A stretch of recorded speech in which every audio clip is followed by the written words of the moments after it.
about the student population here in Austin, particularly UT.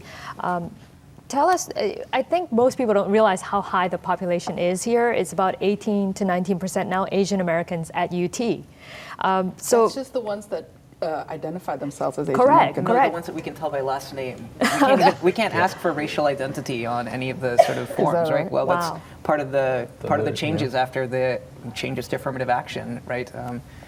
So we have to guess on the basis of last names how people identify. Okay, so this number could be very under counted. So regardless, it's a big population that's here in Austin, whether temporarily or most of them really want to stay here. Tell us how are they doing with their mental health, and what can we do to, I guess, help them or serve them more effectively? Oh, I wish that I were more specialist in this issue, but I can only tell you things sort of anecdotally that I think that there is a stigma about being an underachiever if you're Asian American. I think people are less likely to seek out tutorial services or get mental health help if they are Asian American. We do know, for instance, that Muslim Americans tend to spend as little time on campus as possible. So especially immigrant Muslims who come here from Gulf or other Middle Eastern countries tend to leave as quickly as they can and go back to essentially segregated pools of Arab-speaking, friends.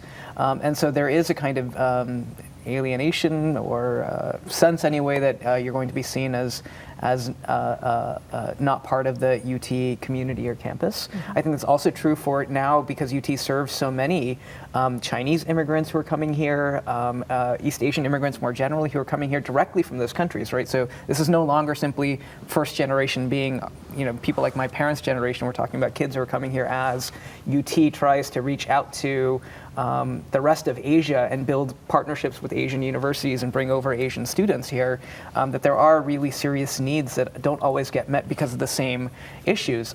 Just one anecdotal example.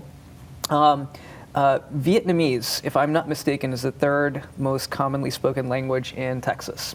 But 5 years ago, UT did away with the Vietnamese language program because it was making a round of budget cuts, and that became the thing to cut. Those kinds of things affect a student population, which can tell when it's seen as relevant to, and their education is seen as relevant to what UT does or not. And I think that the slow whittling away of things like the Asian American Studies program at UT also are reflective of a lack of priority put on Asian Americans, unless they're in the STEM fields, in which case there's a different way that they're treated and understood on. And addressing that issue at UT to also mental health in a lot of cases for I think Asian American students, if there is a conflict internally about whether you're being seen as an American, an Asian American Studies department that teaches the history of Asian Americans, which is taught nowhere. High school textbooks don't have them, elementary school textbooks. You are foreigners because you don't exist in the histories of this country.